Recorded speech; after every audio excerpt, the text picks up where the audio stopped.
Bill Gates was once a dropout. Richard Branson didn't have matric. Dr. Tim DeBaylor was once selling bus tickets in taxi ranks. Now, all of these people I've just mentioned today, they're all dollar billionaires. We all start somewhere. Before there were somebodies, there were once a come-up. Our come-up today is Mr. Get Things Done. Why are you still in the hood when a lot of other businesses, when they've done well, they move away from the hood and they go to town? Why is your company still in the township? I wanted to make sure that we develop the township, and one of the greatest ways for me in terms of developing the township was to create a success story within the township without moving to the suburbs or anything. I wanted to be able to create products that would be on TV, that would be everywhere, and get CEOs of large corporates coming to the township because we are producing great and amazing quality products. Now, you started as an entrepreneur from a very young age. Yeah. You didn't have matric when you started. No, I didn't. How difficult was that journey? Started when I was 17. It was a very hard journey because I had no experience. I had not you as a mentor back then.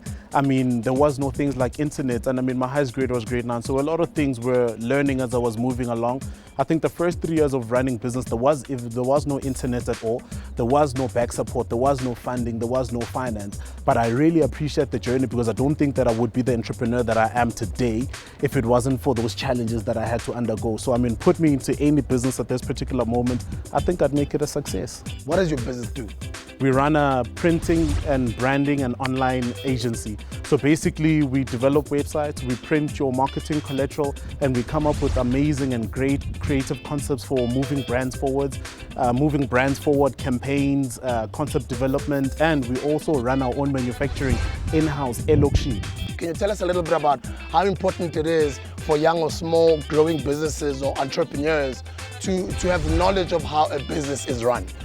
I think that for me, I got to the point where passion alone couldn't move the business forward.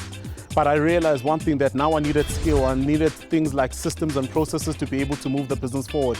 So I had to engage in things like RaiseCorp. At the time when I engaged RaiseCorp, I didn't understand that it was going to have such a great impact upon my business. But the moment I was in that place with entrepreneurs that were making anything from 10,000 to 5 million a month, then I started to realize that actually I could grow my business. But I fundamentally understood, and I was told bluntly that, you know what, Bulelani, you're a great presentation guy. You can sell anything to anyone, but we're not buying your BS. If you are going to move your business forward, then you need basic things like systems and processes. So that's what I was grilled. Now I understand things like income statements and balance sheet, sales targets, sales pipelines, sales cycles, and all that stuff. Where would you like to grow IRF to? In the next 5 years, what we'd like to do is, to take over this whole entire property that we're utilizing at the moment. We're renting currently. We'd like to then take the whole entire property over, have offices. At the moment, the nice beautiful thing is that we've actually positioned satellite offices in 5 different provinces currently, to be able, in the next 3 months, to be able to move and impact other provinces and other corporates in different places, because we understand that money is not just here, but it's everywhere. And I think that from a greater perspective, we'd like to franchise certain elements, basic elements, like the corporate development element or the corporate printing, because that's more commercial and that's easier for people to buy out as a franchise and run from wherever they are and give back support. But my biggest dream is never ever to leave the township as a head office and as a base for where we produce majority of the things that we produce. So even if one day we are in Harare, we will always be known as the branding agency, CNBC, that is in Harare. Like as we enter, this is one of the vehicle fleets, so we've been blessed over the years to have vehicles, but we branded this ourselves. This is your vehicle branding, showing all the different things that we do. And beautifully placed here because we just constructed this structure here for the production room. This right here, we manufacture these in-house, we print and manufacture. This is your banner sign. But as I take you in, let's start here. So this in here is what I call our design studio. So when you come in here, this is where concepts and ideas come alive.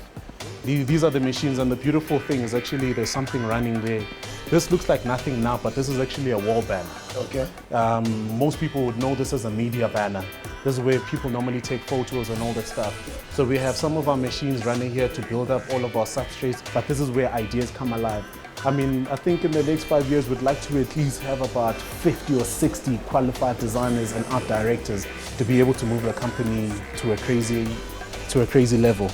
because of the beauty of the fact that I started as an internet cafe, I didn't stop over the years. So this section are the people that, these are the internet cafe people. So this is your waiting area for your clients? For the internet So they're cafe waiting guys, to get the opportunity to use the machines? Yeah, to get copies and all that stuff. So we built in, when we were renovating, we built in a section inside here strictly for that.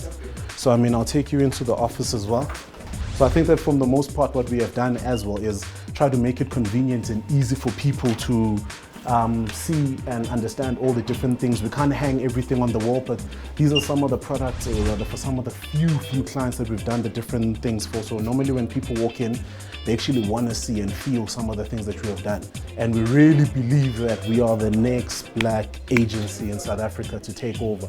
But not just a design agency, we are the next online print, manufacturing and design agency in the country. There's no other agency that does that, and we want to be able to do that, tell unique African stories through print, websites, online adverts, campaigns and media. Now a lot of successful entrepreneurs, they diversify in business, but you still come up and you're already running something else parallel to your organization. Tell us a little bit more about tea. I think that for the most part, so looking at some of the things that so many of my mentors have done for me, I wanted to create a platform, Elokshini, Ekasi, where we're able to develop other entrepreneurs.